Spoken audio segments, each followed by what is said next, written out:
અતિ ભારે ઠંડી પડવાના કારણે આજે પણ અમારું એક કૂતરું મરી ગયું છે. બહુ ઠંડી પડવાના કારણે મૃત્યુ પામી ગયું છે. તમારા આજુબાજુમાં કોઈ નાના બચ્ચા હોય તો આને કોથળો પાથરી ગયો, જેથી કરીને એને તકલીફ ઠંડી ના પડે, ઠંડી ઓછી પડે, જેથી કરીને આ શિયાળો એને ગુજરી જાય.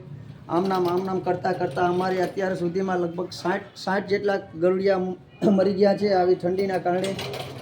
જો આવો જો કાંઈ પડ્યું છે ગરુડિયું, જો કાંઈ નીચે કાંઈ કોથરો બોથરો પાથરી આવે એમનામ ઠંડીના કારણે મરી ગયું છે.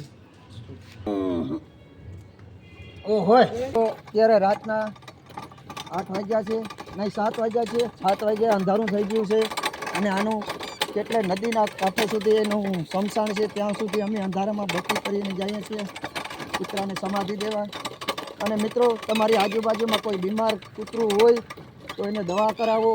કોઈ આજુબાજુમાં કોઈ ડૉક્ટર રહેતો હોય તો એને બોલાવો, પ્રાઇવેટ ડૉક્ટર બોલાવો, અથવા કોઈ ડૉક્ટર ના હોય તો 1962માં ફોન કરી એને સારવાર અપાવો, જેથી કંઈ નાના બચ્ચા જીવી શકે. અને કોઈ આજુબાજુમાં ગલુડા નાના રહેતા હોય તો એને ગોદડું પથરાવી દો, જેથી કંઈ ઠંડી ઓછી લાગે અને ગલુડા બચી રહે.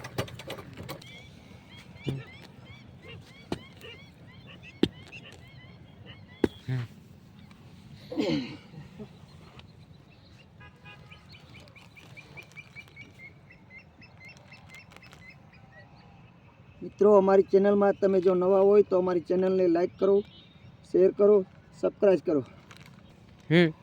અમારી ચેનલમાં જો તમે નવા હોય તો અમારી ચેનલને લાઈક કરો, શેર કરો અને સબસ્ક્રાઈબ કરો, જેથી કરીને અમારી ચેનલને સપોર્ટ કરો, જેથી કરીને અમને સપોર્ટ મળે અને વધારેમાં વધારે કૂતરાની સેવા કરી શકીએ.